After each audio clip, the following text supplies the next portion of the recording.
What's up, dorks? What's going on? Hey, give me a second.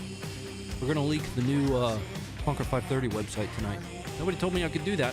But we'll get over it.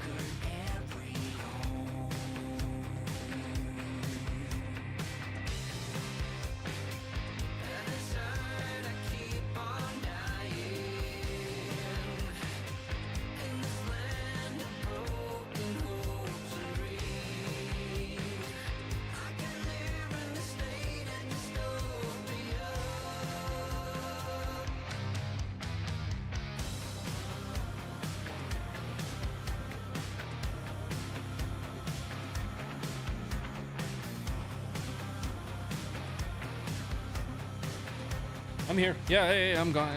I got it. Hello. Hello. Setup's looking good.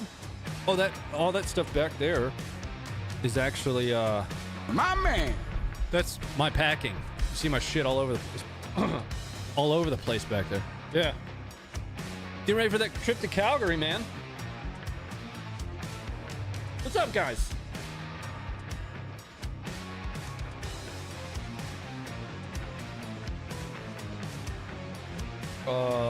Let me turn this shit down. What's that on my shoulder? Is that yogurt or something? Get off. I don't know. Hey, we're gonna leak, like I said, if you're just joining, I'm gonna leak the Funker site tonight. I just gotta find the. Wait, I think it's easy enough. I can't leak the URL.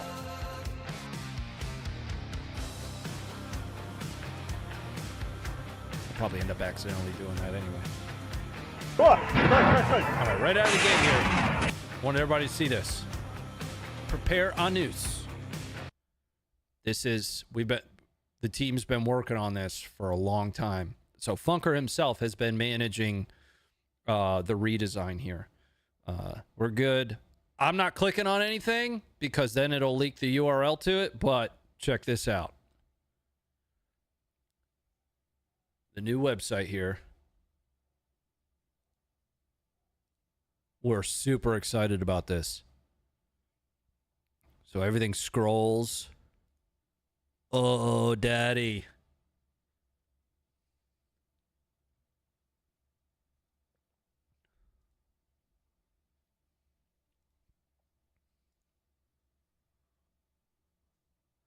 We're excited. Let's just put it that way. We've needed an overhaul of the website for a while. The current iteration of the website, most of you guys that have been following for a while, has been around for about 3 or 4 years. And yes, the app will get an update as well, but there's other stuff that's coming with this too, and we're really excited about that. There's going to be conflict landing pages eventually. I don't think that'll be included in the first thing, but the profiles are getting an overhaul.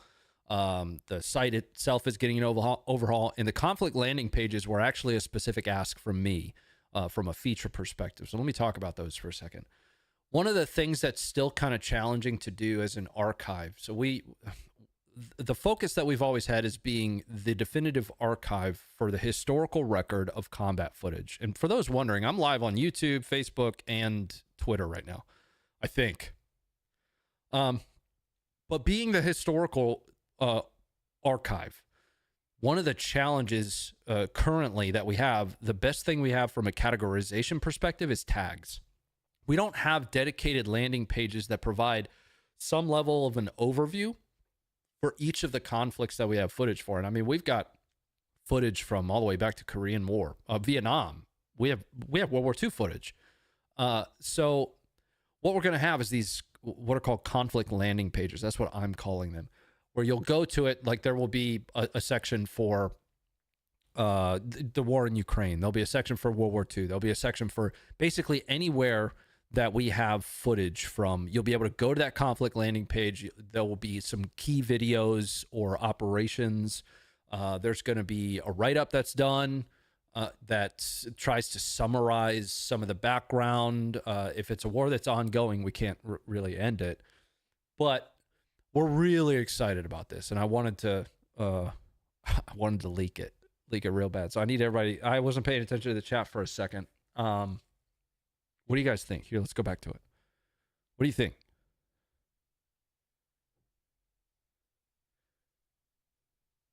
Like I'm super duper excited about this. It's all right.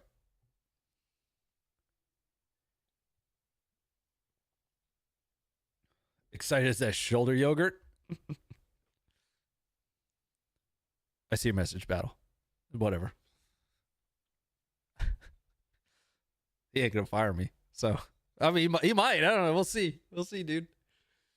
The format looks really good. Yeah, excited about it. Dark mode is an improvement. We have a dark mode now. Do you not know about dark mode now? Do it. My man. Uh-oh. All good. Yeah, it's all good, brother. I'm not worried about it. Sexy. Yeah, I like it. I like it. I like it big. I like it big. Wait, do y'all have video footage of the Franco-Prussian War? No. Is there footage of that? No, but we're excited about it. Oh, back behind me. Let's talk about this trip, though. Oh, I'm not playing games tonight. I'm just going to kick back and, have some beers and chat for a little bit. Dark mode, question mark? What? You guys don't know about dark mode? Hold on, dude. Get out of here, guys. Let's just go to the main site. Let me close some of my other stuff up here. I got way too many tabs open. Yeah, dark mode. Yeah, I've got it turned on right now. So when you log in, I'm pretty sure it's, toggle dark. Toggle dark. Ah!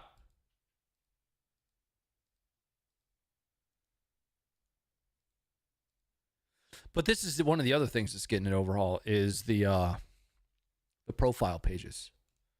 Like these are going to be excellent. Really excited about the profile page overhaul. Never not dark mode? Yeah, I didn't know people knew. I didn't know there were folks that weren't using dark mode. I feel bad that we didn't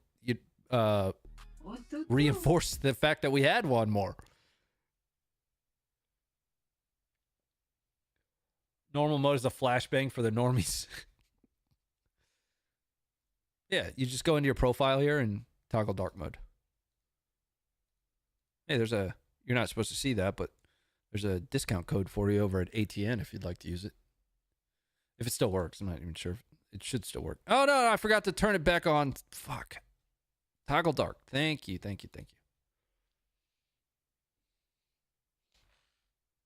Which platform is he streaming on? Me? Hi. What do you mean? What do you mean, what platform? I can see your message. Yeah, I'm using Restream, so I can see the messages on Facebook. I can see them on Twitter. I can see them on YouTube, obviously. I'm live on 3 different platforms right now. The majority of viewers are probably on YouTube. That's where the Funker530 stream just hosted and kicked over to. My personal YouTube.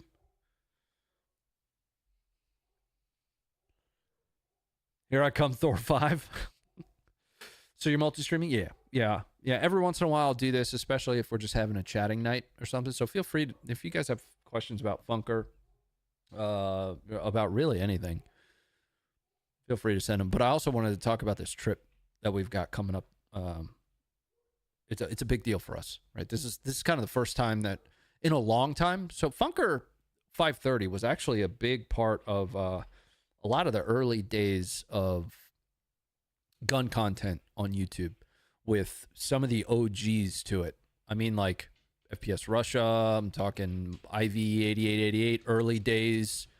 There's actually a video that I leaked not too long ago. I asked to leak that one, though, that had Funker with FPS Russia. Funker drove a SUV and hit FPS Russia, and IV88 is in the back, in the background of that video. But one of the things that the team kind of focused in heavily on over the last few, decade or so at this point was getting the archive to the place that it is now. We're starting to branch back out into the things that we love to do. Each of us shoot, each of us to a certain perspective hunt. I'm probably the least. Josh and I are probably the least hunty of the two. Me being less than Josh. Josh still does like hog hunts and stuff. That's not because I don't want to. I just haven't hunted since I was a kid. But we're headed up into Calgary to shoot and learn from Rob Furlong as a team. What we're doing up there is we're going to do this big video production, and we're going to be inserted into the Rockies via chopper at one point. The only way to access this area is from chopper. It's in Nordegg. And let's just put it this way. It's a kind of a once-in-a-lifetime opportunity. So I have been just going crazy trying to pack. I've got all my bags and stuff over there. We've got, partner stuff that we're taking up there. Big time fun that's going to be happening over the course of next week. Furlong, yeah. Rob Furlong previously held the record for the longest kill in combat. He's the one that broke Hathcock's record. It was a 1.5 mile shot, a 2,400 meter shot. My man! On a Taliban dude, if I'm not mistaken. He held the record for the longest kill in combat from 2002 to 2009. And then in 2009, it was broken by Chris. I'm drawing a blank on his name. But yeah, Rob Furlong. He runs Rob Furlong's Marksmanship Academy. So we're going to head up there and learn from him, shoot with him. We'll do a whole video about the capabilities of the Marksmanship Academy. Josh is producing that. So Josh and his team are very, very good video producers. Something that we don't talk about a lot is what the other team members at Funker do. Like Josh is a digital marketing director at another company. He basically continues archiving footage out of the belief for the mission. But in his work with that other company, he's a very accomplished video producer. So he's going to be producing this whole video that we're going to do with Rob up there to showcase his abilities from a training perspective. I am actually going through this process as though I'm taking one of his courses. I'm taking my rifle into Canada. That's the Cadex that you have back there in the big case. I'm taking ammo with me into Canada. I'm going to go through it soup to nuts, as though I'm an American trying to take one of his courses.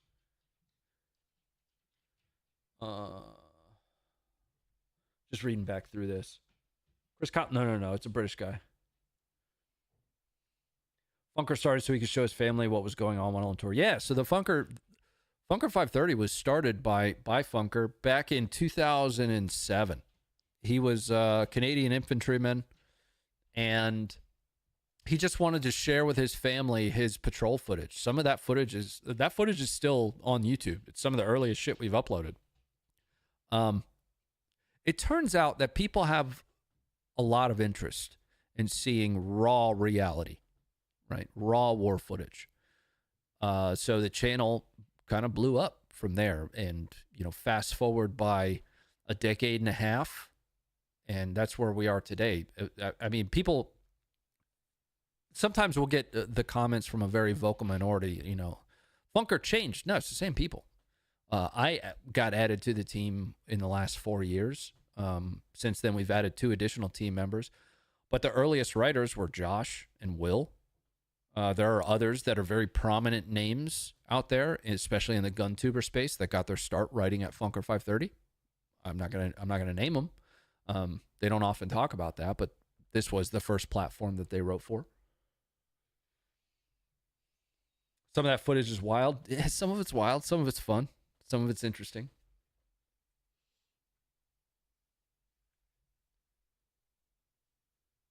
You don't push geopolitics news on this channel, but the Funker archive and live streams do have a geopolitical value. In a sense, situational awareness is always important, especially on the front.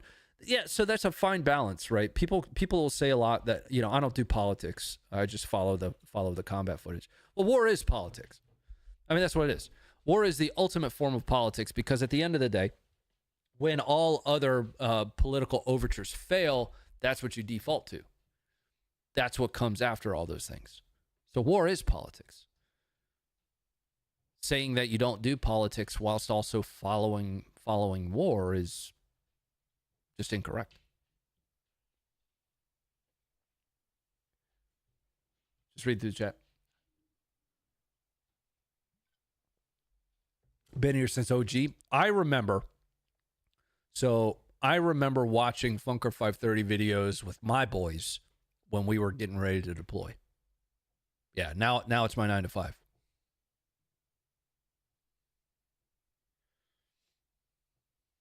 Where's the teeth of political discourse? Since 09, Connor? How long has everybody been following Funker530? Following the work or the footage? It's funny. I went to a couple years back. I went to an armorer's course as in a green suit. I went to the foreign and non-standard armorer's course, and you had to go around the room doing the goofy thing where everybody introduces themselves and who they are, what they do, all that stuff. And I was like, well, I work for technically a historical documentation team. And they're like, can you elaborate on that? It was like, well, the company is Funker530. And there are a lot of people that have been following the Funker530 work for a long time. And I think one of the things people think that we fell off, but we actually evolved, right? The YouTube changes to the algorithm, not to the algorithm, excuse me, to the terms of service, actually explicitly say you cannot upload raw combat footage. So one of the things we did early on is we fired up the stream to try to provide context to it, and we moved all of our raw footage over into the app and website.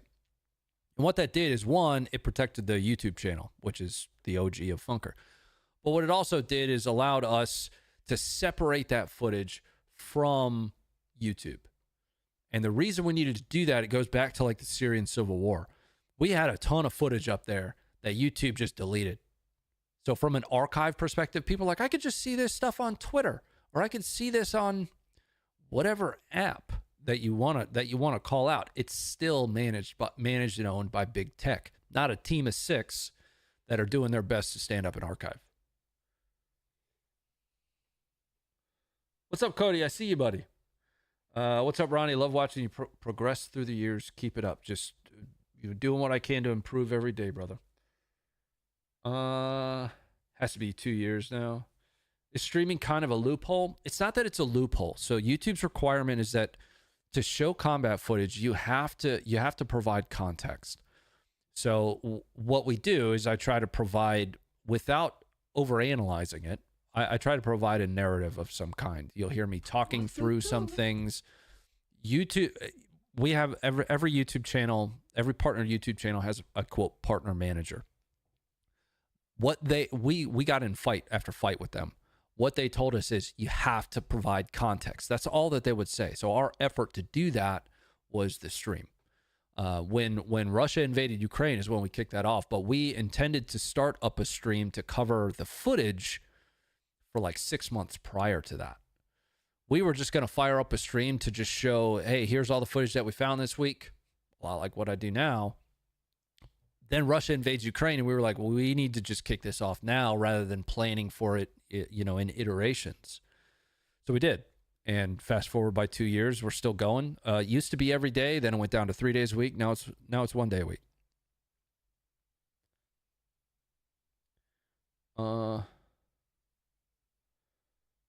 Watching tanks shoot a nuclear power plant. That was fucking...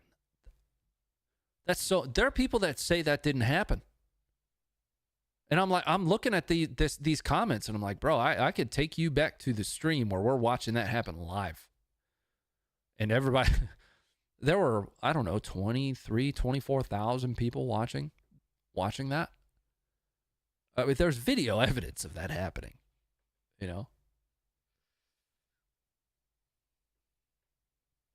Russia digging positions in Chernobyl. Oh, and then busing all the troops to the hospital afterwards. I wonder, you guys okay? Just a little nuclear facility attack. Will you take your sat phone when you go on your trip? What? I don't know a sat phone. What happened? The Zaporizhia nuclear power plant? Yeah, Russia started shooting at it. There was a firefight at the Zaporizhia nuclear power plant. We watched it live. Yeah.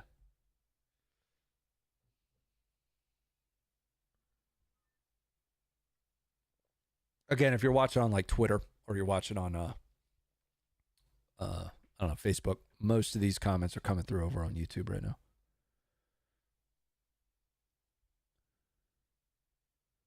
Oh, the Chernobyl one? Oof. Yeah, I could probably still find that footage. Matter of fact, I bet we have it on the site. Chernobyl. Yeah, we do. Yeah.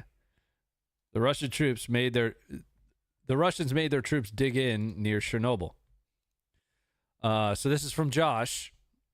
So when the war in Ukraine kicked off, I mean, these guys were pumping out like 4, 5, 6 videos an hour. But these are their positions that they were digging around Chernobyl at the time. There's other footage that we can look at. But I'm pretty sure this camera is going to pan and show you the silos. Yeah, there they are. There's the dome. This is Chernobyl.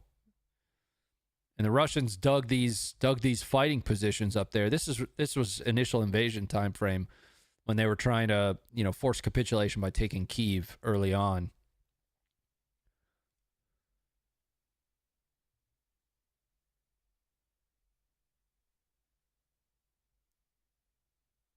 Yeah, can't forget that one. Just digging this totally irradiated. Well, what's interesting is there is footage, I remember covering it, that after that, all those troops were bussed out of there to the hospital because they all got sick.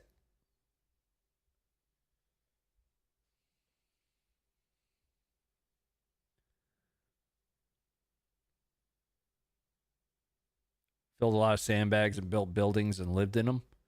Each scoop with their e-tool of them sandbags is radiated soil. Cosplaying Stalker. Do you guys remember the video? I've watched too much footage. You guys remember the video of the Ukrainian dude that was like, I'm telling you, you got to play Stalker to know how to hit a shot with a grenade launcher. He walks up to a line and he dumps like either a 25 millimeter or 40 millimeter. Just nails this target. Like I told you, play more Stalker. Your radiation poisoning is non-service related.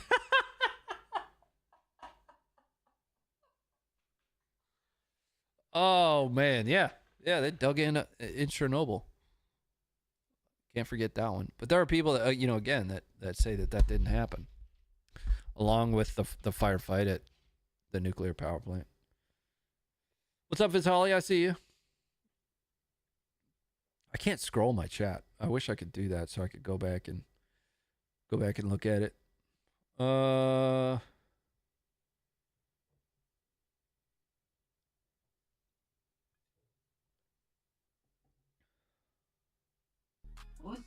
I'm just reading through a message that I got there.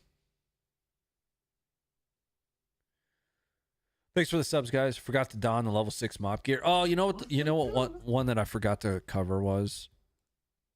I mean, it's an old video, but it's fun to watch. Because there's some footage of 2 dudes dancing in like full mop gear. I shared it to the Twitter. Some of the Stalker programmers died fighting. Yeah, they did. Anyone hear about most of the cast, including John Wayne, dying from cancer after the Rio Grande and Los Alamos? I actually have read that at one point. I don't remember the context of it or who else other than John Wayne that died of cancer, but yeah. Excuse me. What's the deal with your daughter being on TV? Yeah, she's gonna dance. My oldest daughter is, for her age, proud dad incoming here. I know every parent says that their kids are the best. Mine actually are. So, my oldest currently plays 2 years up in tournament soccer, and she also was a part of our state's Olympic development program, which is the feeder to the women's national team. For her age, very accomplished soccer player. My youngest is a dancer, and she is a soloist. Well, she has been asked to solo on television, so we're really excited about that. That's what's going on tomorrow. Super excited. Local or national? I don't. Pass. That's awesome. Yeah, very excited about it. Big time. Cool. Yeah, we thought so, man. Rumored to have 5 pounds of undigested meat in the intestines. Also, John Wayne. Yeah, I have read that before too.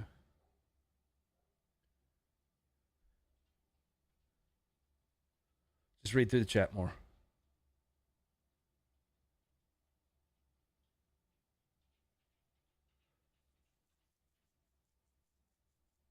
Proud Papa, dude. I am hyped dad. You know that one parent that's always like screaming from the sideline? You know? That's me. I felt so bad, but was also so happy that my oldest, the soccer player, she had the lesson of lessons. They were in a big tournament to close the season out just a couple weeks ago. Like, I mean, a big tournament. This is like the end of season tournament. Last year, they got cleaned out in the first. They lost like 9-0. It was crazy how bad they did. I should say how bad. Well, how bad they whatever. It is what it is. If you play bad, you play bad. This year they sweeped it, and my oldest, she scored twice in the second game. They got all the way to the championship, and it was 1-1 all the way to the end of the game. They did their overtime, and then I think a second overtime, and then they did penalty kicks. And they were going head-to-head on penalty kicks, and my daughter gets up there. And again, she's a gamer, dude. I've shared like a bit of footage here and there. She's a speed demon. She's just awesome. She gets up there, and her coach said, hey, keep the ball on the ground. Don't hot-foot it into a corner. Keep the ball on the ground. And, you know, my daughter being kind of like me, it's like, okay, Roger out. Let's do it. She keeps the ball on the ground. Goalie saves it. They lose in PKs to the championship, And that, for me, you know, yeah, I hated seeing that happen, but I'm like, you got to have that lesson. That you can get all the way there, play your best, do an awesome job, and then just get kind of stepped on. It happens. You can do everything that you can, but it happens.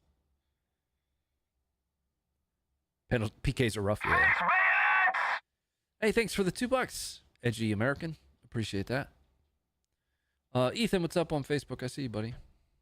I see you running with pom-poms on the side cheering. So at that tournament, there was this big fence, you know, next to a little fence. I climbed up on the little fence and was like yelling the whole time. I'm hyped at on the sidelines. I don't give a shit. What are you gonna do?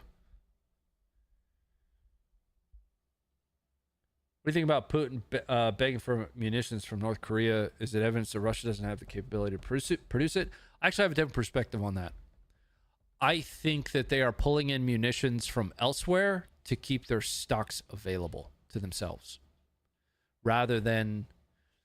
But that's coming from a basis of ignorance, right? I don't know the production rates. I mean, you see the information that gets published, but just like our own. A lot of times we're trying to draw conclusions based on open source information, and open source information is only going to take you so far. I don't have a good enough understanding of Russia's internal production rates, but I have a feeling that they are using other stuff first still.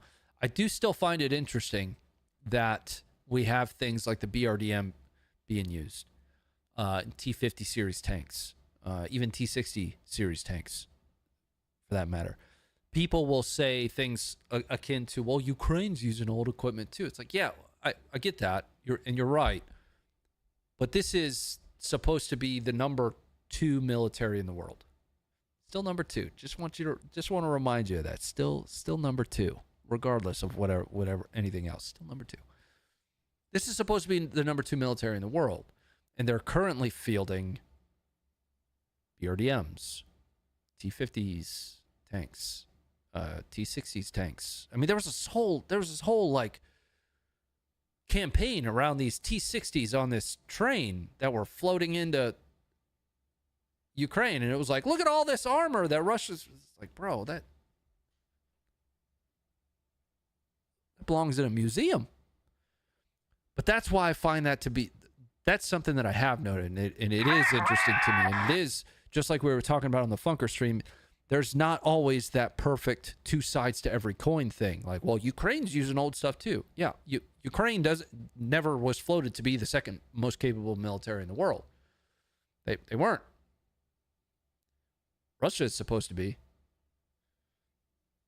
Why are they fielding T-60 series tanks? Is it because they're saving something for later?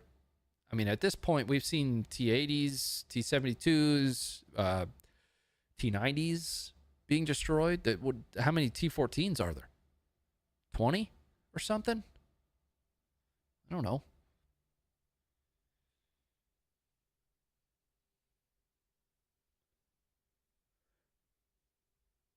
Just reading back through the chat here. Do you not think they're just trying to getting rid of their old shit? I'm pretty sure that's like exactly what I just said.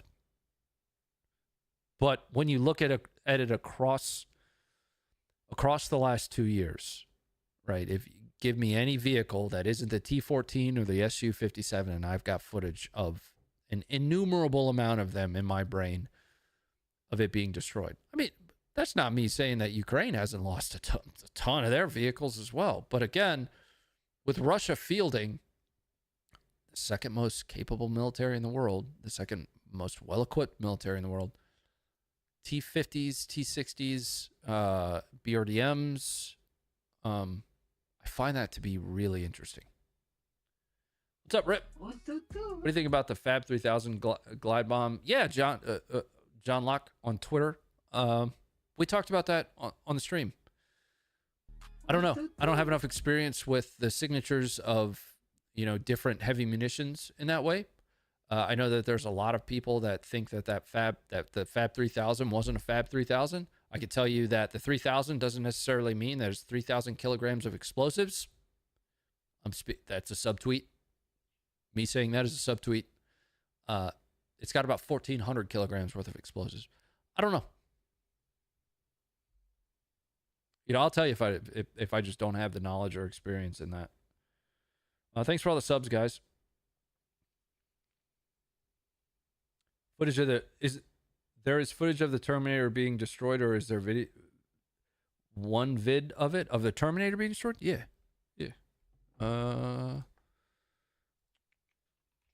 Terminator.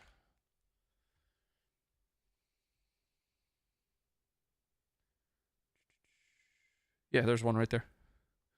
Russian Terminator vehicle destroyed in Avdiivka. Yep. You guys should really use the Funker search feature. It's really fast. It works really well, and it's only going to get better.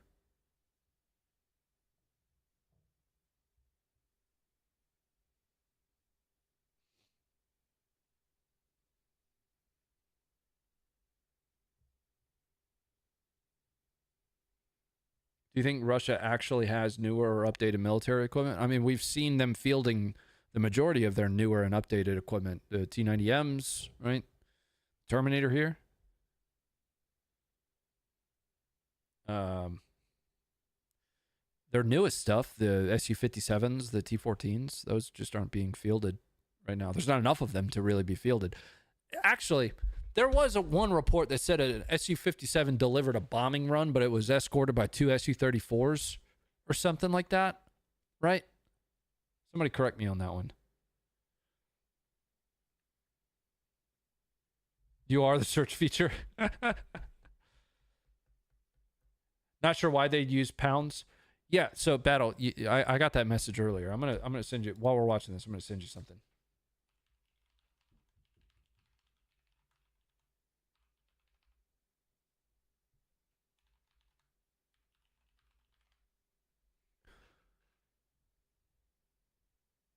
But yeah, you asked. Here is footage of that happening. Didn't Ukraine just drone a couple of Su-57s? One, according to the imagery that was released.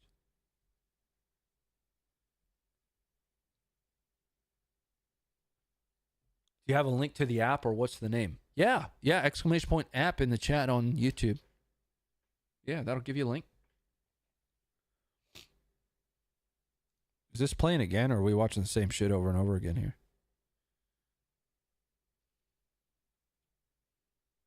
What's interesting with the SU-57s though is actually the makeup of the 57s, right? If you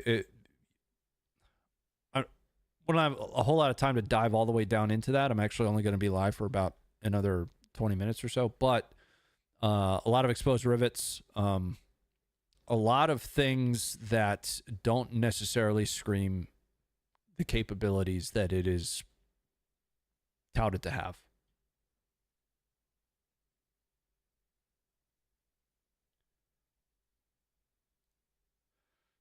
All right, come on.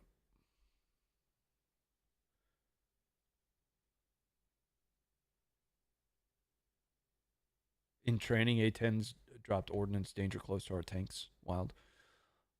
I've actually tweeted footage of A-10s hitting our own Humvees to see what it would do. It's some wild shit.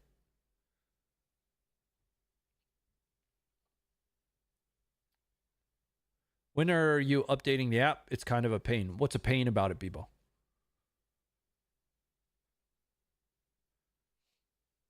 Radar cross-section of a Super Hornet, quote, allegedly. I don't know enough about airframes. I know that there's a lot of people that know a lot more about airframes that have a lot of issues with the Su-57. I don't know enough about them, though. You see my super chat? Oh, fuck, I'm logged out of my stream element. Stand by.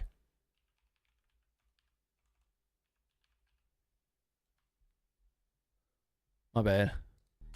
Since I'm using a different, I'm using the restream chat, it doesn't have it logged for me at the top. So I have to log in over here. That one. Uno moment. There's so much bullshit. Remind me later. Rad Doctor, thank you for the $5. Do you believe China is sending munitions to North Korea and then to Russia to circumvent sanctions? I don't know. I would say that doing something like that wouldn't be outside the realm of possibility. Right? There's probably a lot of under the table deals going on right now. And from my perspective, I said this tonight on the Funker show, lines are actively being drawn in the sand. And we're stuck playing political fucky games, in my opinion, on who is the lesser of evils rather than supporting whom provides the most end state value to the freedoms of, in my perspective, or in my instance, the United States. Right? Which one wants to be an ally? I don't give a shit who it is that's fighting, but which one is actively pursuing positive relations and which one is saying we will nuke you?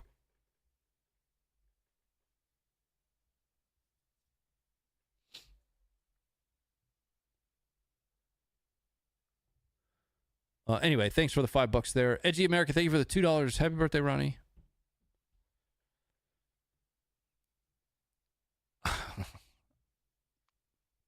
I'm just saying, it's not my birthday, and you guys keep doing that. I'm gonna be the asshole because somebody's gonna be new to the chat over on the Funker side or here. They're like, oh, it's his birthday. Here's $2, and then they're gonna find out it's not my birthday, and then I'm gonna be the asshole.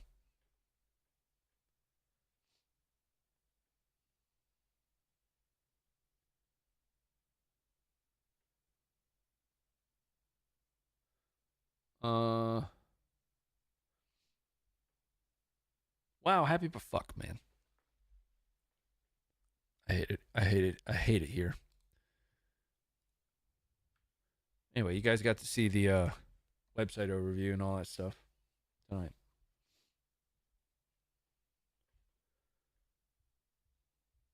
You could have multiple birthdays. I cannot have multiple birthdays. You have one birthday. Just one.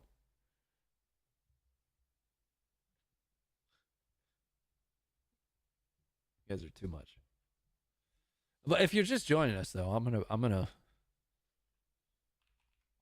pull up the new site again. I didn't happen to see an answer from whoever that was that said they had an issue with the app. I'm not tracking any issues with the app, but here's the new website. Pretty excited about this. And then your profile page is going to show you, like, if you're trying to go back to a conversation that you had or something, you can just like click on it and it'll take you back to it. That's an awesome video that National Association for Gun Rights did. I went out and trained with them for a little bit.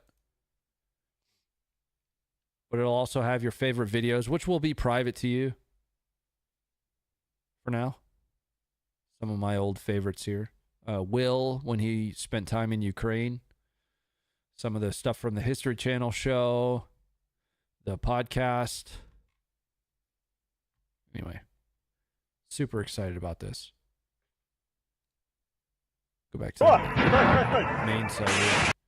Yeah, this is the new site.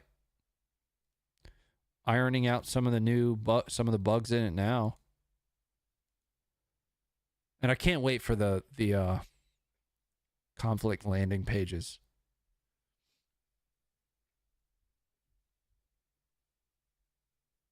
Want some more rifle with that scope? That's the Cadex. If you're talking about that, yeah, that's the Cadex. That's what it looked like before I painted it. There's photos of that on my Twitter. I've been just sharing nonstop photos of this gun.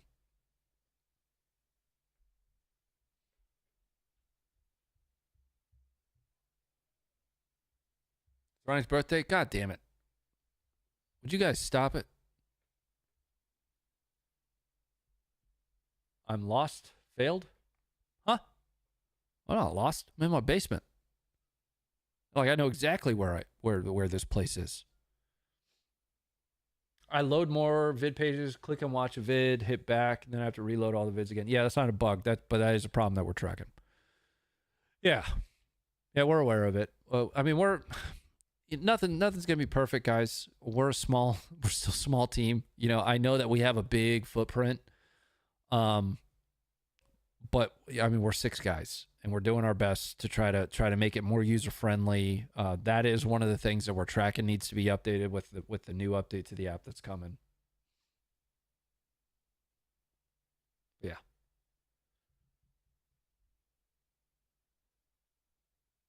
If we're not shutting it down right now, interesting quest for the people here in chat. What's the first Funker530 video you've seen? I believe mine was A10 cast video in Afghanistan. Oh, that's fun. Yeah.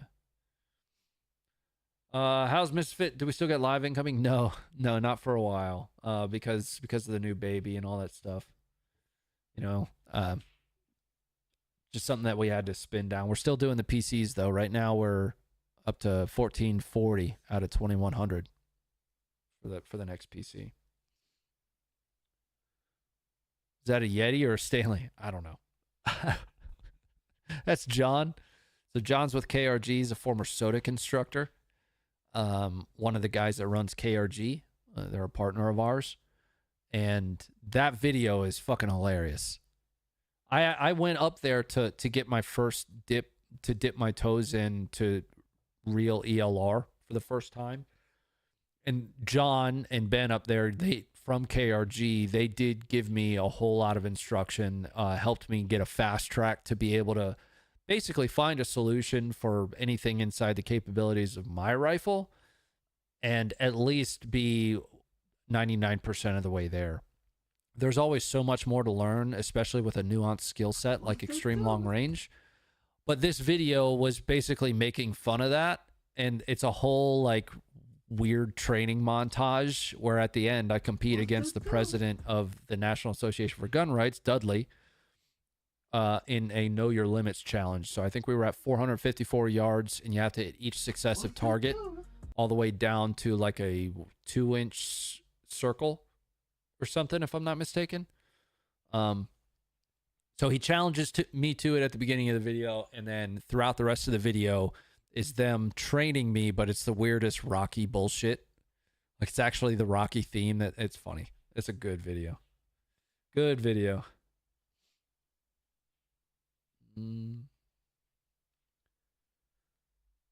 wish I could scroll my chat right now. I just can't.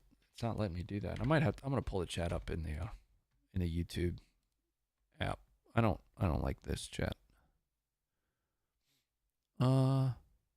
Is that rifle the one in the case behind you? Yeah, it is. Yep. Do you guys want it? Are there those that haven't seen that rifle? I'm happy to. Shit. We sit here and talk about the rifle all day long, dude. But I will show you the rifle because it's what I'm primarily gonna be using in Canada. Let me just find the most recent picture of it. Oh yeah, there she is. Hi, sweetie. Oh, you're so pretty.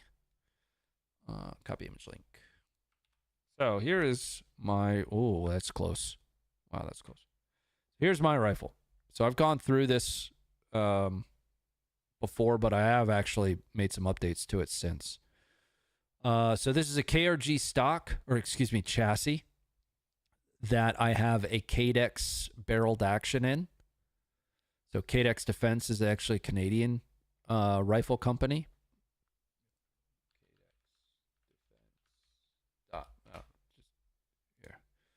Cadex Defense. So it's a Cadex action and barrel in there. I have a bunch of upgrades to the chassis though. I have the overmolded. I'll start front to back actually. I have the enclosed forend on it. On the Bravo chassis, I have the 2-round quiver, so 2 rounds can go there. This section here on the butt stock is actually an updated like handhold. So it just kind of makes like backpacking with the gun easier. I have an overmolded cheek piece. It's just more comfortable. And I also have the KRG toolless length of pull that is adjustable in, let's see, 1, 2, 3 different directions. The glass is Vortex Viper PST Gen 2 MRAD. I used to run minutes, but I just replaced this with MRAD. Then I have a trigger cam on here. So this is primarily to capture footage while we're up there training. The trigger cam allows you to see exactly what I see through the scope. Do you like that scope cam? Fuck no, I don't like this scope cam.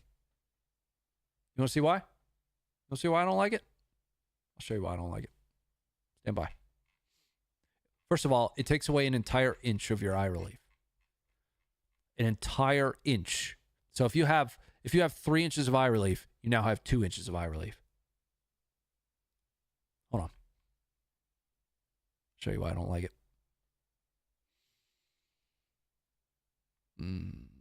Stand by.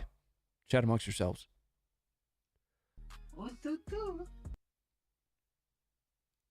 This is why I don't like it.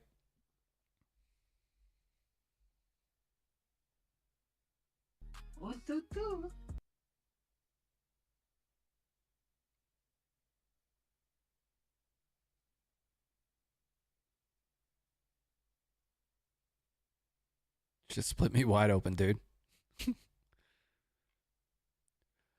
So this was this edge is actually, and I think it's a great camera, right? And here is why that happened ultimately. When you're shooting on a bench, first of all, bench shooting establishes bad habits, and I will go to my grave believing that, because what it does is it cants you behind the gun rather than being, straight behind the gun. You want to be as straight behind the gun as possible. But bench shooting cants you behind the gun. And when that happens, my head ends up closer to my optic than it should be, right? If I'm prone behind this gun, no issues. I shot with it yesterday. I grouped with it yesterday. Not a problem whatsoever. But because I was bench shooting at my local FUD range, these edges are really sharp. And that corner right there busted my forehead open. Any video from it of me getting my head busted? No. Video from the camera? I'm wondering if I did. I think I have video from Funker's camera. Maybe. Let me see if I have that. It's a good video. It's great. It's a great camera. One second.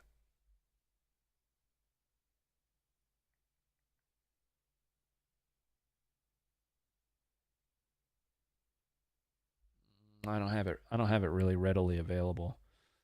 I mean, you'll see a lot of it.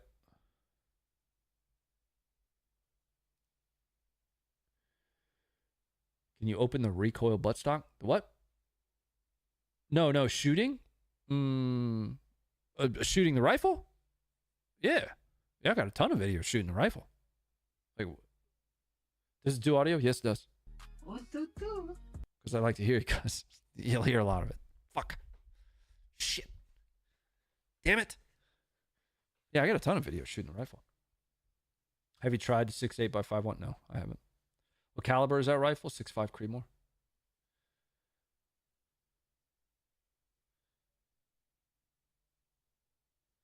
I say that I've never had a scope kiss. I haven't either until that day. Well, I've been touched by them before, like love tap, like, hey, back up. You know, you're a little too close. Like, okay, fine, I'm good. But nothing has cut me open before. That one sliced me wide open, man. Go back to the chat here.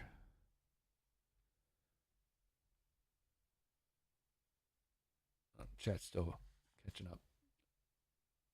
So thrown off by the 277, the Sig Fury.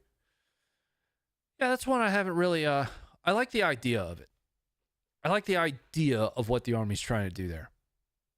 I don't hate that at all. Because what people don't also take into account, and it's most people that aren't still in, it's all the changes that they made to the qualification standards as well. So they changed the qualification standards. They changed the training pipeline of what you're supposed to do. That doesn't necessarily mean that units are doing that right now. They're still teaching, 2010 stuff, but the reg has changed since then. The Army is trying to really focus on some more advanced, they're not advanced, but historically only your soft type units were doing them. Shooting positions, ready positions. I was teaching a range about 1.5 years ago, and everybody was wondering. I was teaching the range, and we were doing the AAR afterwards. One of the things that I noted in the AAR was that I still saw RSOs yelling at everybody to go to port arms, for example. So go to port or go to low ready. And they were having them at port, almost just opposite. They were having them at the low ready with the rifle slung and pointed down. That's not your low ready, right? The low ready is actually pointed out and slightly down. It is a ready position with very minimal movement. I don't know why I said port arms. That's way fucking different, but you know what I mean? They had them at low ready, but it was slung down and across the body. That's not low ready. That's a collapsed rifle. So that was the example that I used, that we're still trying to teach people based on the way that, in the Army, we came into the Army. I came into the Army back in 2006.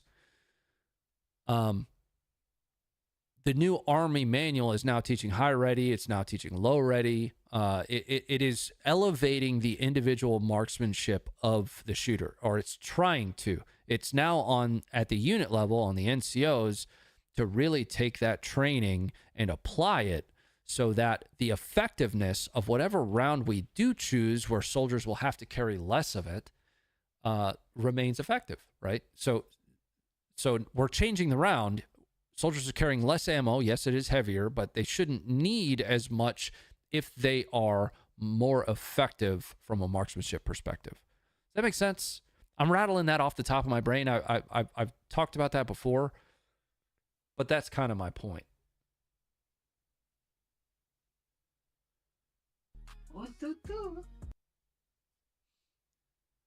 You could try installing the scope a bit further up on the rail. Yeah, no, I don't want to change the position of my optic. I changed my length of pull. and I'll just shoot with less than perfect eye relief. For a fighting gun, do you prefer a 14.5 AR or what? My main squeeze is a 16. I have a 16-inch. It's up on the wall behind me. Here.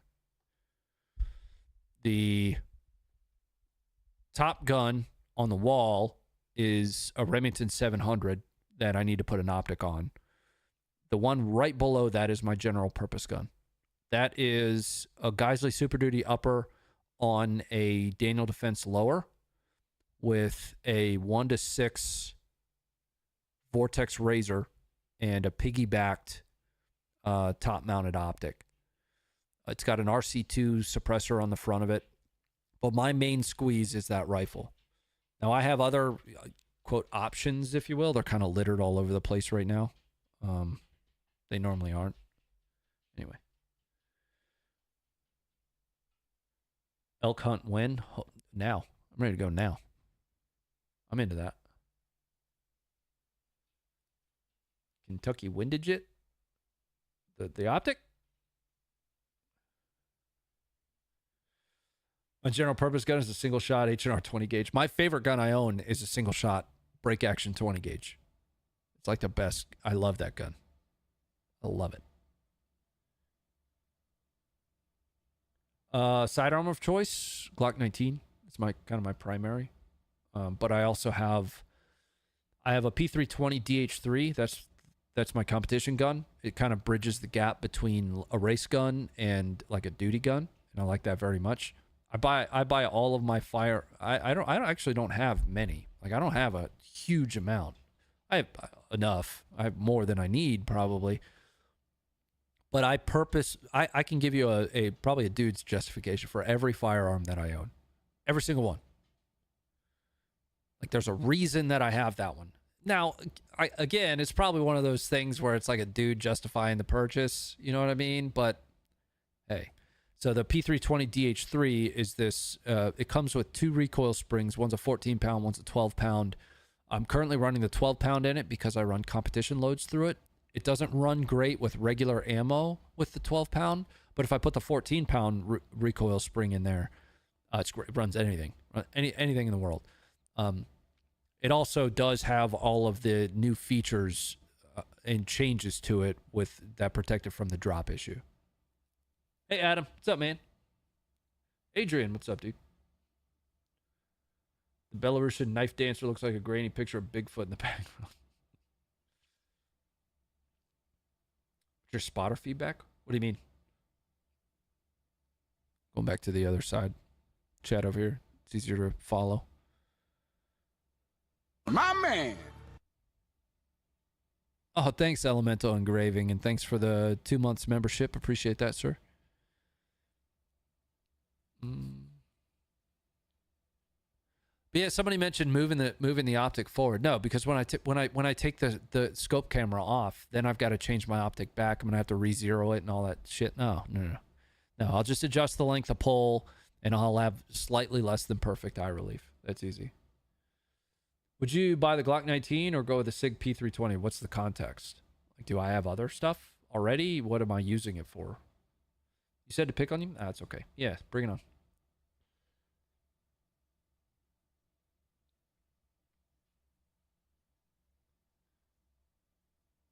Where's this primary chat at? Adam, it is on YouTube. YouTube.com/RonnieFit. That's where the majority, I think there's 300-400 people in the chat right now over on YouTube.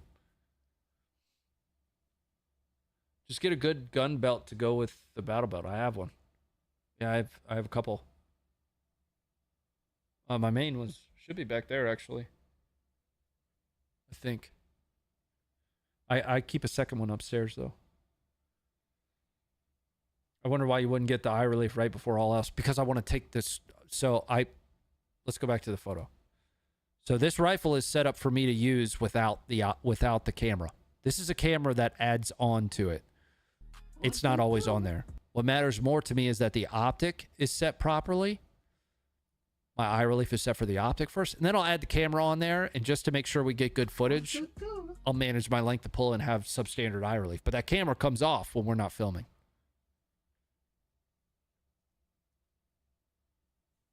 No, the context is which one for a battle belt? Oh, yeah. So I run a blue alpha belt. Yeah. Twitter has 370 watching about this. Oh, does it really? That's pretty dope. Yeah, what's up, dudes? Not a lot of folks chatting on Twitter, though. I don't see many comments coming over. I heard flamethrowers are illegal to anyone. Sounds trippy. Yeah, I have two. I have one that attaches to my rifle, like a Picatinny, and then I have a handheld one. They're fun. Ever done one of the finished brutalities? No. I've competed twice. Once in the tactical games and once in the proving grounds. I basically do one of those competitions a year over the last couple years. I'd like to add a competition each year to that. I will do the proving grounds before the year's out. The focus has been this next trip, but I'm going to add an ELR competition next year, and it's probably going to be the KRG ELR. So each year I'll do one ELR comp and I'll do one 2-gun competition with kit on. One of my main squeezes, Glock 316, is an MR 920. Yeah. I've had that gun for quite a while. Now that I think about it, like a long while. Makes me want to buy a new gun. Good. Yeah. Yeah, you deserve it. Mm-hmm. Almost time to do some beer hunting. Oh, that reminds me. I'm going to grab another beer. Be right back. I'm going to go potty, too, so I'm going to roll. Enjoy this.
What's up? Anybody hot and bothered?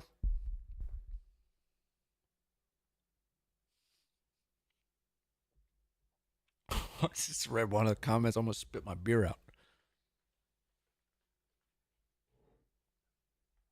I don't think that'll ever get old for me. Bothered, yes. I don't know why I'm putting these on.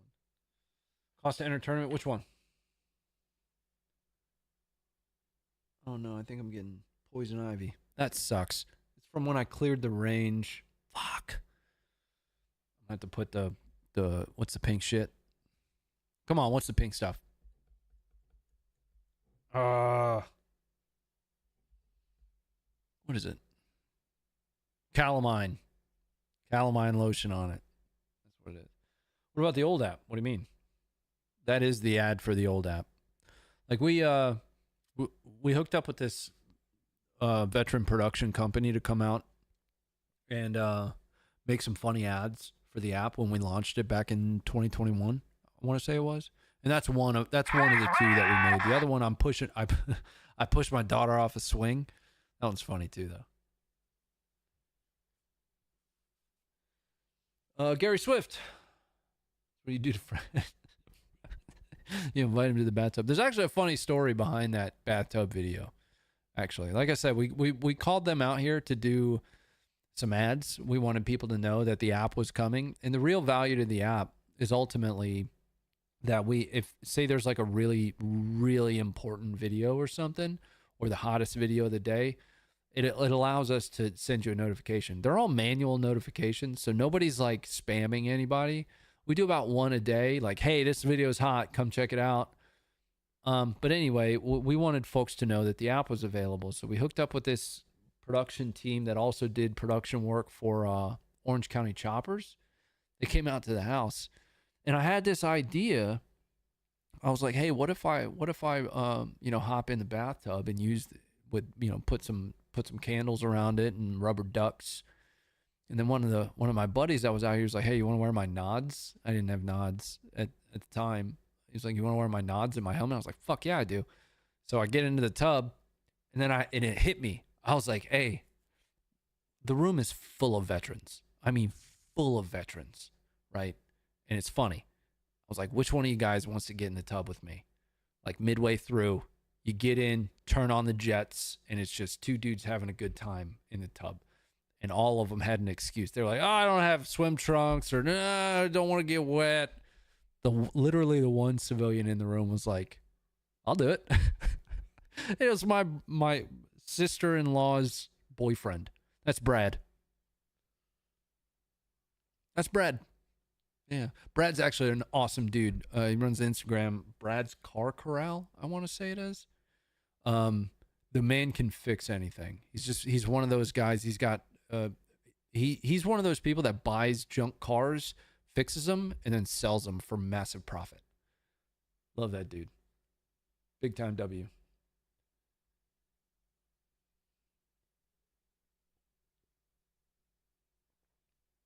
X-rated kids, close your ears. But what you don't see in that video is when he gets in, he turns on the jets.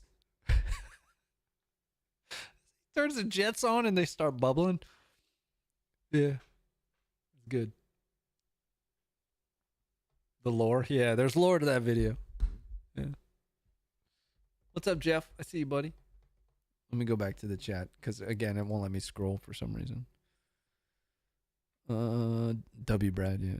What do you think of Accuracy International? I've never shot one, but I would like one. Sure. Tactical Tub Buddy. Poison Ivy and Oak Scrub. Yeah, I mean, what I'll probably do is, I used to get poison ivy real bad when I was younger. But what I'll do is, I'll use some calamine on it, and we have the missus is extremely. Some people say I'm allergic to poison ivy. Most people are, right? Some people it just spreads easier on them. So we have all kinds of scrubs and stuff. Growing up, the treatment for me was calamine lotion on it.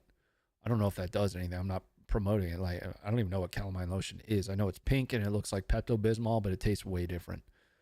Calamine lotion, and then when I would end up scratching it open, we would Clorox the shit out of it.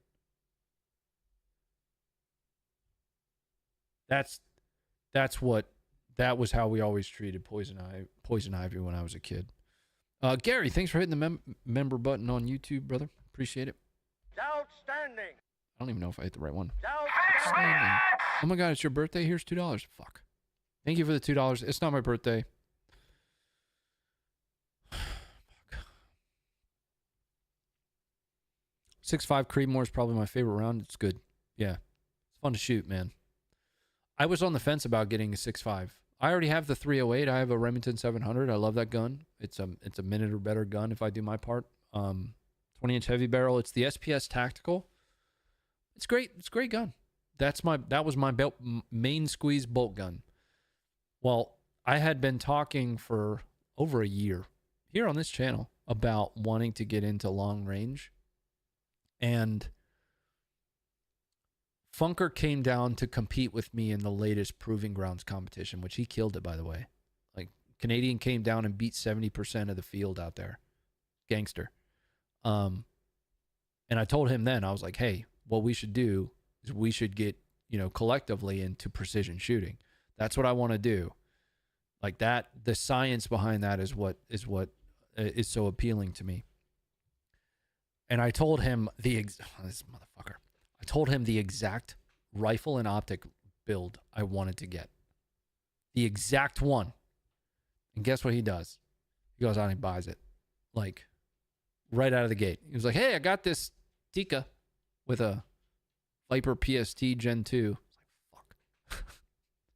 But we both fell into it like head first. And I mean, my earliest gun content goes back to like 2010. I uploaded a video to an old YouTube channel of a review of my PT-809, my Taurus.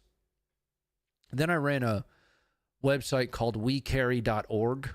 Like I built that website and ran it myself. I was writing for it for a little while. So covering gun stuff and doing gun stuff has been a part of my life for a long time. I mean, grew up shooting. It's crazy. It's crazy though. Like my kids grow up shooting, right? But the way they did it for us was way different. Like, I was just handed a Cricket 22 and a pocket full of ammo. I'm like, hey, don't die. Go up the mountain and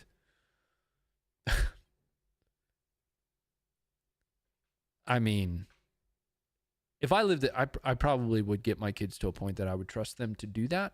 It just seems like it's so much different now than that. Don't shoot people? Yeah, more or less. Yeah, don't do something stupid. Like, well, we can shoot at birds. You know, I'm gonna hit this bird. And, I mean, we missed by a mile.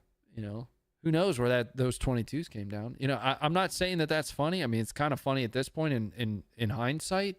And luckily, it was just a 22. But that was growing up in the sticks like that. It's just different. Shooting clubs in high school gym class. Yeah, I was part of my high school's marksmanship team. Yeah. Anyway, going back to the 308, I didn't expect to get a 6.5. So my kind of philosophy on the guns that I own is very ammo centric. Like, what ammo is going to be available to me in the worst case scenario? And typically, I go with NATO or common rounds. So I have almost every pistol caliber gun I own is 9mm. I own 145, and it's solely to say that I have a 1911. That's it. That's the only reason I own it. I don't shoot it. It doesn't move. It's still sitting in the same spot it sat for the last like 3 years. So every pistol caliber firearm I own is a 9mm. For rifles, I have 5.56 and I have 308. That's it. Nothing else. Shotguns, I have a 12 gauge and a 20 gauge. Well, I have like 2 or 3 12 gauges. But there was like progression of 12 gauge buys.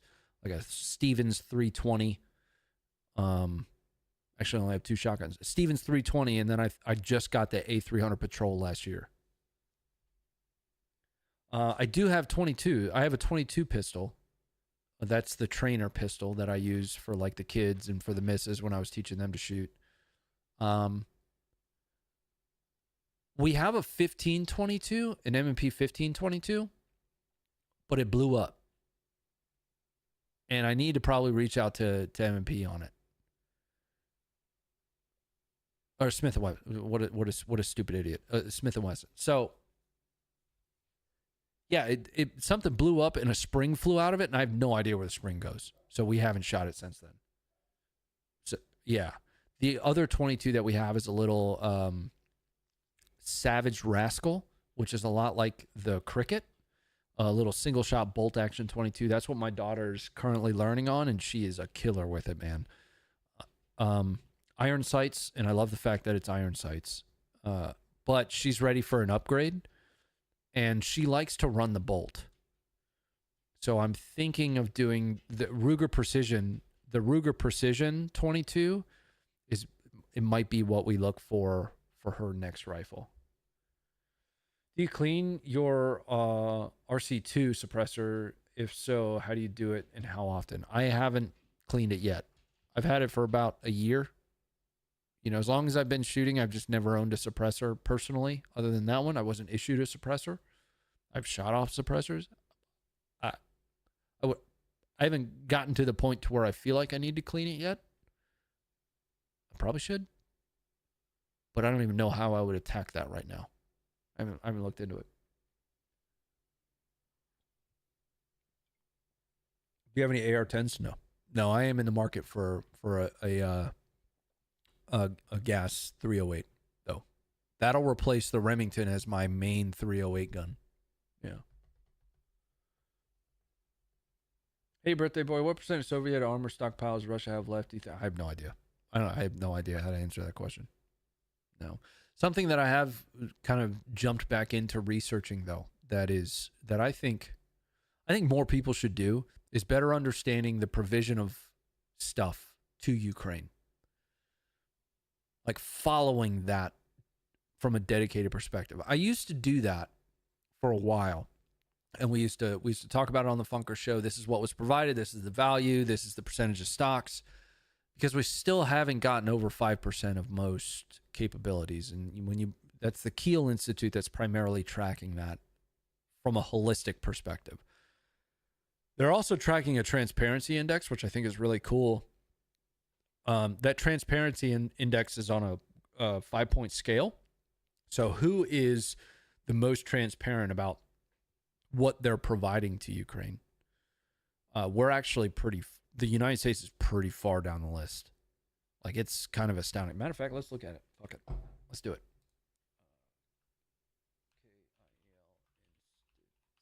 It's a whole ass spreadsheet. It's a huge spreadsheet, man. We're going to pull it up. We're going to look at it together. Download research. Nope. Download. Nope. Go to data set. That's what we want. I think it was the last time I looked at this was just a couple days ago. And it was, no, god damn it. Hold on. Why is it? Give me the data set. Give me a second, guys. Oh, there it is. There's the download button. What the fuck is this? Download file. Don't pull it up in the...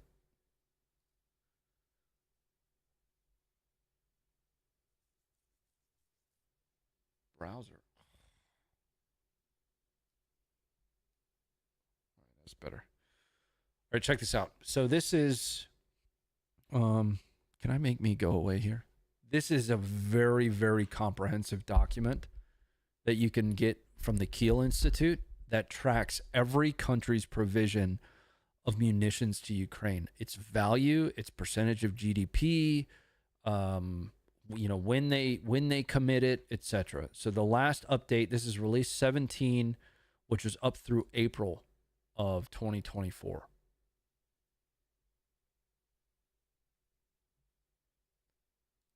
Let's dive in. So this is, this one's total. So how much each country has provided as an aggregate. So financial commitments in billion from the United States. This is just financial commitments, $33.27 billion. And then military commitments in billion, 69 $0.8 billion. From a financial commitments perspective, the EU is at 82 billion. And then military commitments, they don't have any military. So then you have like Germany. This is just such a good document to pay attention to. What's a good one to like look at quickly though? Total allocations by month. This one's interesting, but it gets into like ranking. So the United States is going to be at the top here. And this is in billion euros. Make note of the different types of aid provided here. So military aid provided, most people, and I used to think this way as well, most people will say that that's just value of equipment. That's not necessarily the case. What you're also looking at here is going to be the cost of sending troops to train Ukraine, the cost of, Ukraine Security Assistance Initiative, which is taking out contracts with American industry, right? So there is a monetary value that comes along with that. It's not all going to be the value of equipment. There's a hefty portion of it, but there is still a monetary cost to like dollars spent for military aid. What else? Ranking with refugee support. This one's an interesting one, especially for those in Europe. So what is the total cost to each country based on also receiving and accounting for, from an economy perspective, refugees, right? That makes sense? So it's not really going to apply to the United States, but like Germany, for example, has, brought in X amount of refugees, which is going to incur a cost. That's what this one is. Military aid. All right, this is where it starts to get interesting. No, heavy weapons. I want to go to like percentage of stocks. Financial bilateral, budget support by donor, weapon stocks. Yeah, this is the one that I'm this series. Is it NATO stocks? Yes. So, and oftentimes somebody will make the argument that we're, debasing, the West is debasing itself with the provision of aid. Well, you're looking at the total percentage committed of 3 different categories of munitions here. So, or weapons. So tanks, NATO has committed to Ukraine as of April 30th, 5% of its total tanks. Of its howitzers, whether 155 or 152 millimeter, 9%. MLRS, 5%. Right. So we're not into the double digits here yet, which is a good thing or a bad thing. Depends on how you look at it. I'm just giving you the data. Just in chart form. But there's more. There's a ton here. This one I find to be interesting. So this starts to compare the provision of aid to allies in World War II. Lend-Lease comes to mind, like providing the Soviets the ability to do what they take credit for now. Whatever, it's fine. Total delivered. This is just total delivered, though. I don't think this is value. I think it gets into value and percentage of GDP here as a comparison to World War II and the provision of aid there. So the U.S. support to UK from 41 to 45, which was Lend-Lease, 3% of our total GDP at the time. Comparing that to what we've provided to Ukraine, 0.19% of GDP.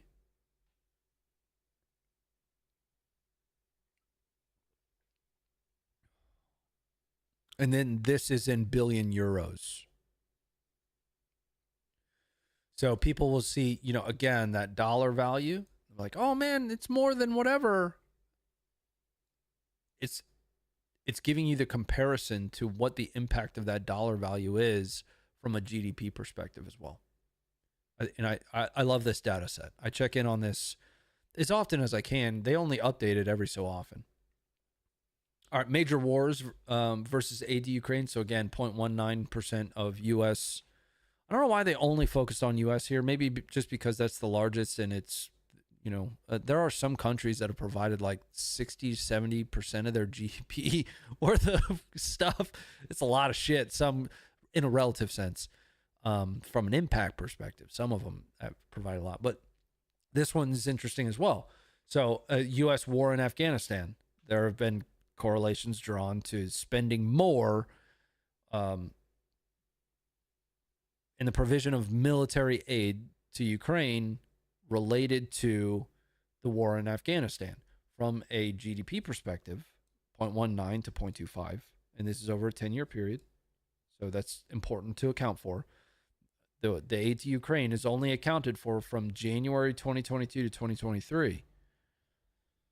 But then when you look at it in a dollar, from a dollar value, we have surpassed in that 3 years the quote total war expenditure, comparison, right? Again, the data, there's so much in this data set.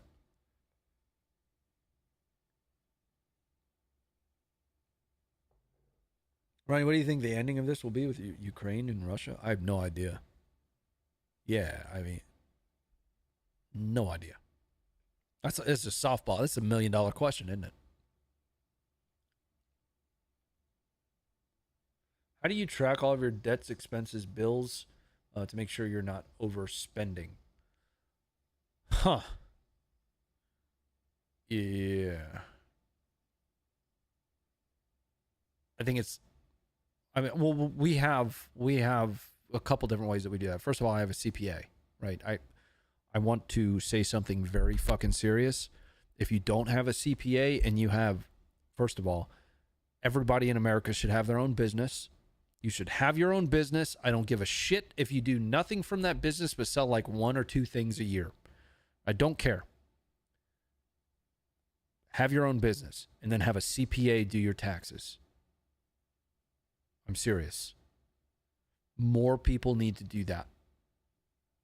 You have no idea what you are missing out on by not having your own business and not having a literal tax professional do that work for you. Right? So first and foremost, we have a CPA that manages a lot of stuff. They don't manage my daily budget though. They're primarily just for taxes. But they have essentially provided tools that I can use to keep things managed on my side. Quote, business expenses. Yes. Yeah, I don't care. Like, you see all that shit back there behind me? That is all a business expense. I'm not kidding. Because what I'm then going to do with all that stuff is then I'm going to hopefully end up profiting from the purchase of that business, those expenses. Now, there's a lot more that goes into it than that, but at a very foundational level, that's what that stuff's for. I'm not putting that in quotes as a joke. I'm being serious. Yeah. No, I get it. Yeah. I think I tweeted something similar recently. I was like, hey, no. If you're on Twitter with a verified Twitter account and you make money from Twitter and you post about your guns, next time you buy a gun, that's a fucking business purchase because you are purchasing that gun in the pursuit of profit. Right? Get a lawyer, get a CPA to give you the. I'm not a lawyer or a CPA. I'm just saying. Let's go back to this. But I want to go back. Share of stocks pledged. Yeah, this is what I was looking for. So United States. The total.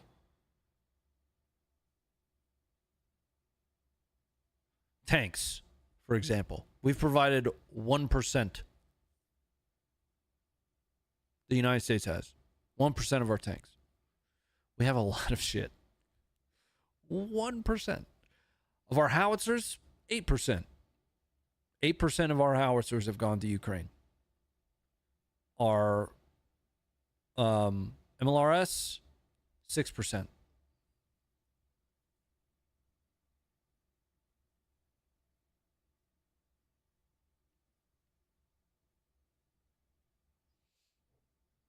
So again, I mean, there's so much more nuance. People still get wrapped around, the bills that get passed, and it's still a lot of money, right? And that goes all the way back to whether or not, from a foreign policy perspective, looking at this objectively as an American, from a foreign policy perspective, you believe that it is of positive use of your quote taxpayer dollars to allocate money against the support of Ukraine, right? But making that determination, you need to have all of the information. You need to first understand that it is not all a check. People say 10% to the big guy. I don't know how he's getting 10% of a Humvee. Who's cutting the wheel off? because a lot of that's fucking military value. A lot of it, like I told you earlier, not all of it is. 10% of an MRAP. What's 10% of an MRAP? But I've always looked at this from a very logical perspective, right? We have adversaries. I'm not afraid of this conversation. We have adversaries as the United States. We can walk and chew gum as the United States if we really want to. Yes, we have a border problem. We can handle both domestic issues and foreign issues and foreign policy issues at the same time. We can do that. The problem is our current administration is not doing that. Under most circumstances, people will see this dollar value. I'm like, oh my God, because it's a big dollar value. Like, I just want like 1% of that. Like, give me 1% of that and I'll be way good. Well, what's not taken into account is the breakout of that. And what I find to be interesting is it's the same argument that a lot, especially in the 2A community, it's the same argument that they make around like gun statistics. Break out the stat. Let's talk more about those numbers, because there's more to it than just a dollar value. You're talking about contracts taken out with American industry that are American jobs, that are boosting production rates of American stuff. You're talking about the replacement of American. I'm a big fan of a big military and a capable military, right? Huge fan of it. Like, give me more military industrial complex. Let's boost that shit. Give me more of that. I want more of it. When we're providing 200 Humvees, that means we're then replacing that with newer shit. That's that replacement value that's allocated against the bill.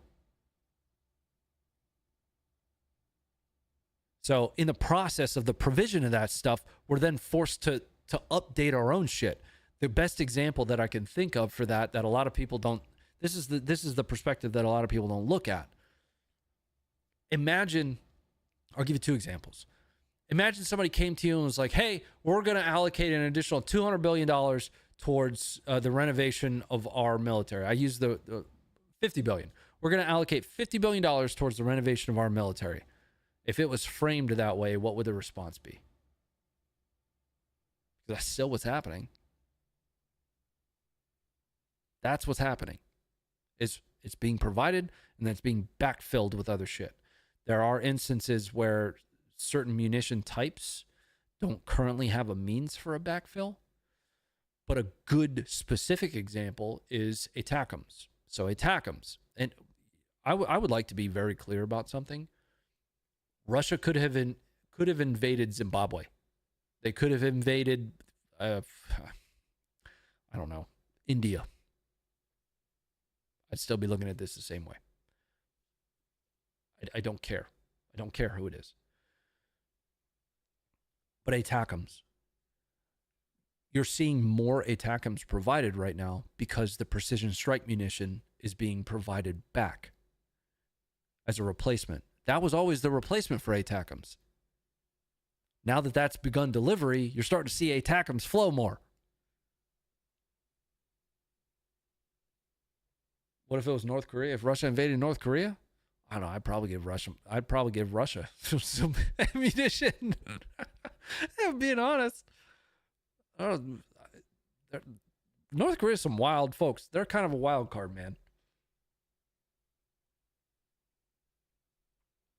Stupid joke? Not really. It's kind of funny.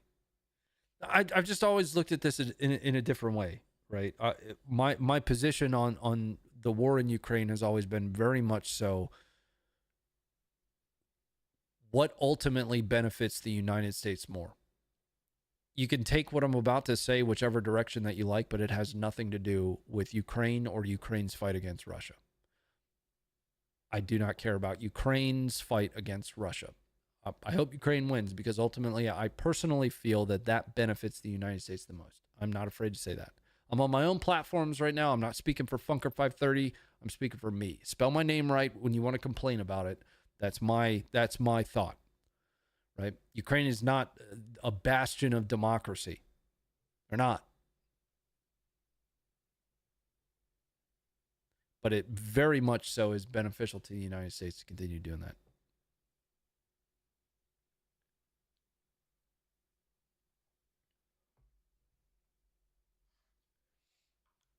In my opinion, right? Now, ultimately, your opinion could be different on that. I don't hold that against you. I don't. People have this habit of like attacking people rather than their ideas. And I find that to be crazy. Like we use gaslighting. Like, oh, you don't care about our border then. I didn't say that. I didn't say that at all. Like attack the idea, not the person.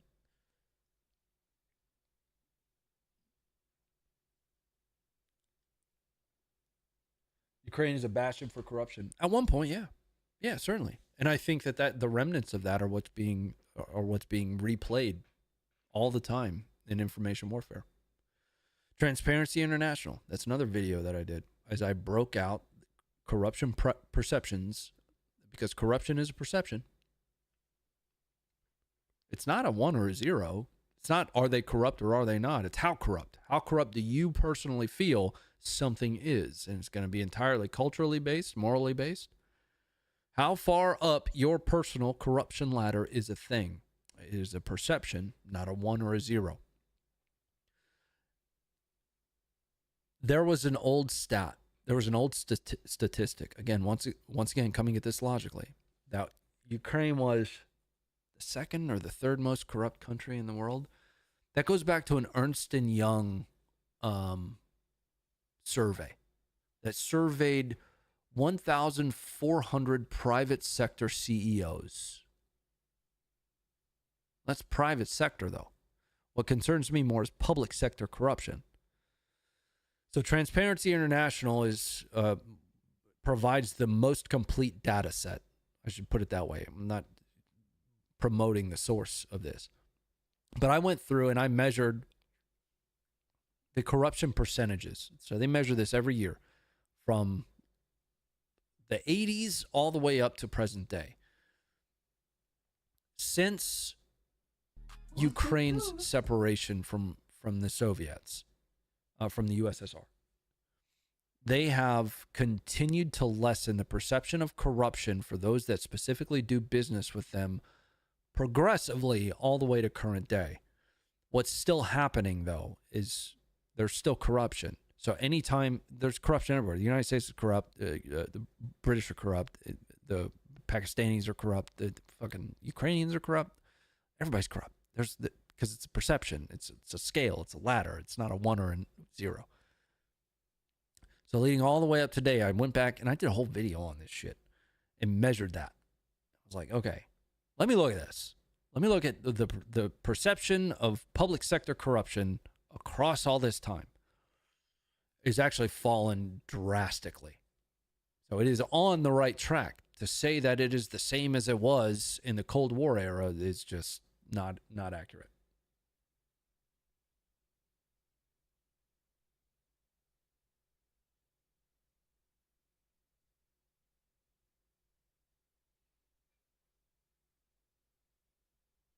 You're still on? Yeah, I'm just hanging out. Oh, we need to get off soon, though. How do we justify leaving all that gear, weapons, vehicles? I don't know. I don't have an answer for that. Yeah, they got a lot of shit. What was it, $7 billion worth of stuff? It's a lot of stuff.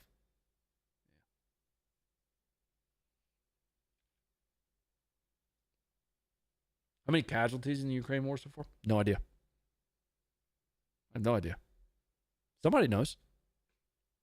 Yeah. Everyone thinks the world is on fire. Yeah, big problem. Yeah, but that's because, so what I find to be really interesting, and I urge people to go out and do the very same. So I have a big problem. And my problem is with social media. I live my life on it. It is what it is, man. There's not much I can do. That's where my life is. But social media, this is the last thing we'll talk about before I get off. Social media is designed and built around the propagation of things in the extremities. So the things that evoke an emotional reaction outside the boundaries of what we consider to be normal. So we consume that. And that has an emotional reaction on us, again, in the extremes. That's what goes viral. The things that go viral are in the extremes of the scale, whether it be fear or happiness. The cute puppy goes viral because it's adorable. We love it. And puppies are awesome. On the other end, it's fear. So these things that social media has built, what the fuck? Fly. Right in my face. That social media has built itself around algorithms that are meant purposefully to propagate things in their extremes, force this bucketed, coin-based view of just about every topic. It doesn't matter what it is, but it is either a 1 or a 0, one side of the coin or the other. You either support this thing or you don't. You either hate it or you don't. You love it or you don't. So what we've done is we've taken social media, which used to be a means for interconnectivity between friends and family, and turned it into the containerization of every subject, topic, and political issue you can imagine. The world doesn't operate in black and white. That's not how it works. A lot of these issues that you get very black or white responses to, red or blue, 1 or 0, very binary responses to, are more complex than a for or against. Like, do you support this or don't you? Like, well, neither. Neither. And if you go out into the real world, you go out and you talk to people that don't live their life on social media, the conversation they have is very fucking different. Right? Now, those people that are on social media more often are going to be like, no, well, I'm going to feel the same way. Well, yes. But the conversation between two people that don't live their life on social media is going to look very different. So when you think, well, everybody I know hates that thing. Well, you hate that thing. And the social media echo chamber that the algorithm is designed to give you, like it's meant, algorithms don't work unless they create an echo chamber, has purposefully led you to believe that what you believe is the only truth. My truth, your truth, and that person's truth over there, there's nobody over there, but that person's truth over there could all be true. What we perceive from those truths could ultimately be 100% different. 100% different.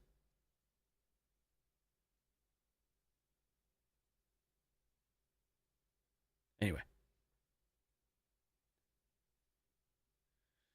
He seemed to forget that people under social media, under 30 is all in social media. I mean, I don't forget that.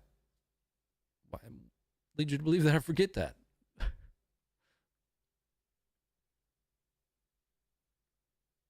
There's someone there? There's not. There better not be.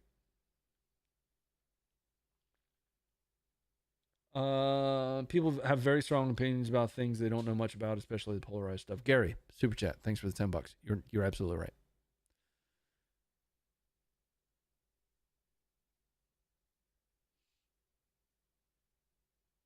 You should drink with me and my friends play Helldivers sometimes. You'd like us? I like anybody that plays Helldivers. I haven't played Helldivers in a long time. Because truth, there's only one. Not necessarily. Not necessarily. You could take little pieces of truth, right? These little nuggets of truth. You could say a thing that is a truth and it's presented disingenuously, right? You align that truth against an agenda and it can be then perceived in a way that the truth itself, when looked at objectively, doesn't support. Everybody made fun of the word misinformation, but that actually, misinformation exists. It's the use of truths cherry-picked and selected purposefully to arrive somewhere that when looked at objectively, the truth wouldn't have led you there in the first place. You pick this one nugget of truth out of it that supports your overarching agenda, right? So you cherry-pick this truth. Zelensky example. Zelensky danced in a video one time wearing some skimpy shit. Well, then you say Zelensky's gay, right? Just example. Just example. Well, the one nugget of truth that you chose supports that. As far as I'm tracking, he's not. This is an example. This is not me trying to like focus on a very specific thing, but that's kind of the argument that I'm making.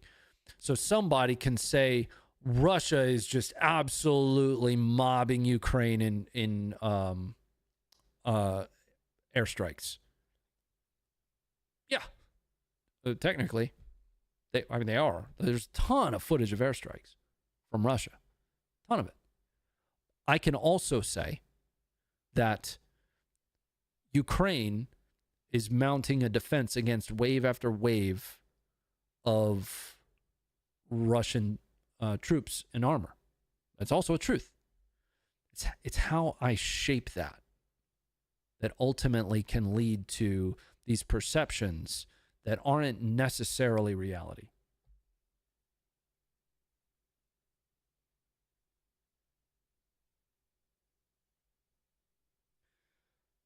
Josh says, like, quote, 60 billion to Ukraine, but truth is, it's not bags of cash, but old stock. Even that itself is only part of it, right? Because even the military, when we were talking about this earlier, even the military aid still includes a cash value, or a cash delivery, or a cash spending, right? It's not necessarily cash that's going to Ukraine, but this is where like the corruption aspect from a lot of people comes in, and as it goes back into military industrial complex stock, and then our, politicians are invested in this stock, stuff like that. And then they pocket the funds from it. So it's even more complex than that, right?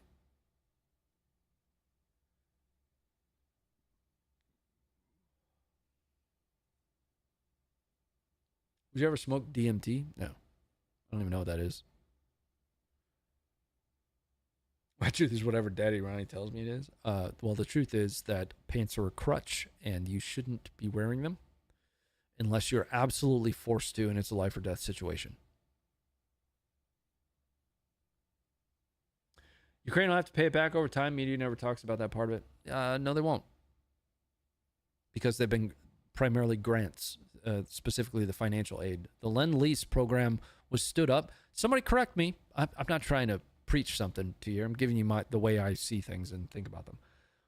I'm always happy to be corrected because I'm not an expert in anything. I don't claim to be, and I don't want to be. The Lend-Lease was stood up, but it wasn't really leveraged. So the bulk of the financial aid that's been provided has been grants. Not all of that has even been delivered yet, though. But there isn't currently, I think it's a forgivable, I think they're all forgivable grants. Ukraine aid, not Ukraine loan. Yeah, that's kind of my point that I'm making.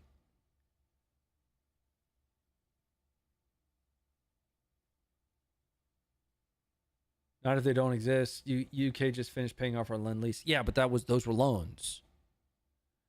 The aid that's been provided to Ukraine hasn't been a loan, it's been grants. Lend-Lease was open but never drawn on. That's what I was under the impression of as well.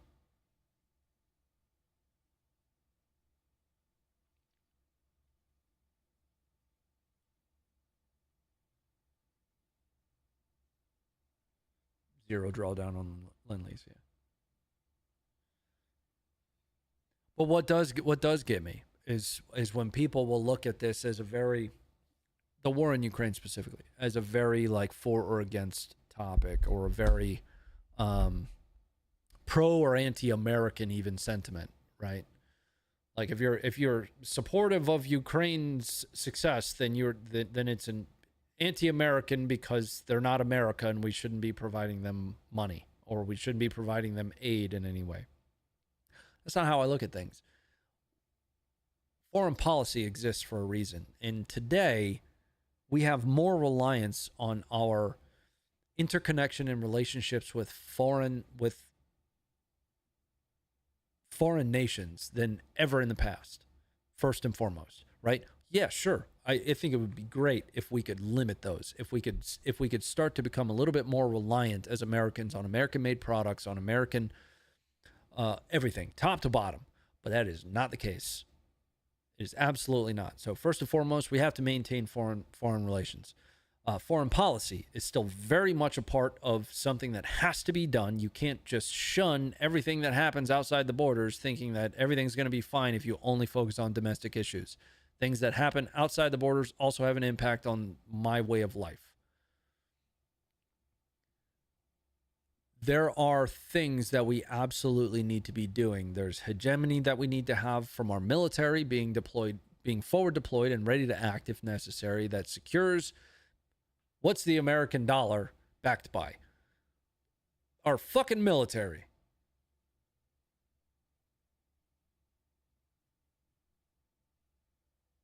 That's what it's backed by.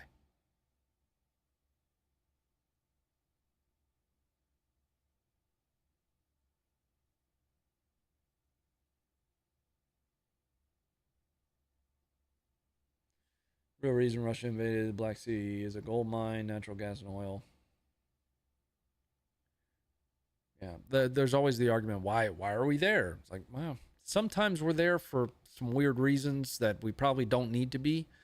In a lot of instances, though, there is absolutely a reason for us to maintain hegemony where we can.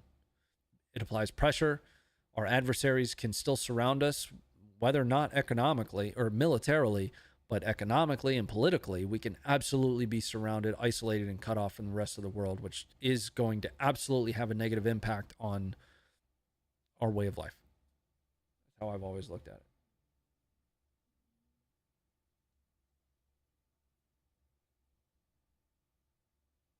Putin's trying to resurrect the Soviet Union. No, he's not. He's trying to resurrect the Russian Empire.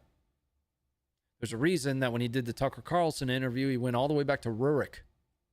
That's way before the Soviet Union. There's a reason he did that.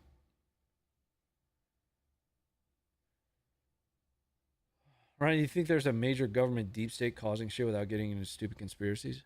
I think there's some level of likelihood of that. Yeah, sure, that's possible.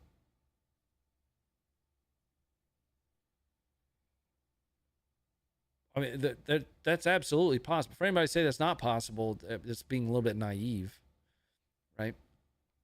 Well, the way I've also looked at it is, if that is what's happening, this is where I am being naive. What is the ultimate impact of that specifically on today for me? That's a stupid way to put that, and I'm not as articulate or eloquent as I'd like to be in saying what my brain is thinking.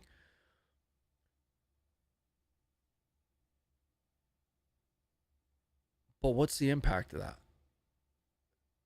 I'm actually asking that question. So if there is some kind of cabal of people that are pulling the strings and it isn't the president, who are they? What's their agenda? What are they trying to do? I don't know. Is it good? Because I might be into it. I don't know, man. Might be cool. I might agree with them. I don't know. We're all dumb, dude. I'm stupid. None of us know what we don't know. We don't. Right. Some of the conspiracies came true. Let's just put it that way.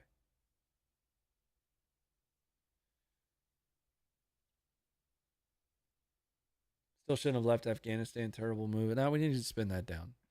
I mean, it was the way that it happened. And before Ronnie disappeared. First of all, if you're thinking about kidnapping me, just let's have a chat first. I might agree with you. I don't know. Fuck out of here. It's not even a big. Somebody mentioned that I needed a bug assault gun. It's not a big enough bug. It's like a fucking fly, like a little baby fly or something.